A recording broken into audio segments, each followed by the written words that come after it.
Maswerteng gabi po mga ka-STL natin sa Pangasinan. Narito na po ang mga numerong nanalo sa STL Pangasinan ngayong gabi nito.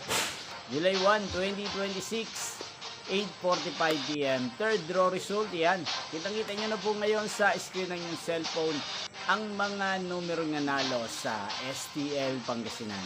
In exact order po yan. At kung maswerte namang natayan nyo po ang mga numerong yan kanina, congrats po sa inyo. Sa mga gusto pong magpa-shoutout dyan, mag-comment lang po kayo para bukas po sa first draw result ng STL Pangasinan, isi-shoutout ko po kayo. Napapanood nyo po ang resulta ng STL Pangasinan sa channel ito araw-araw tuwing alas 12 ng tanghali, alas 5 ng hapon at alas 8:45 ng gabi. Yan, inyo pong napanood ang resulta ng STL Pangasinan sa channel ito, Roderick Hernandez TV. Magkita-kita pong muli tayo bukas ng alas 12 ng tanghali. Thank you for watching and good night sa ating lahat.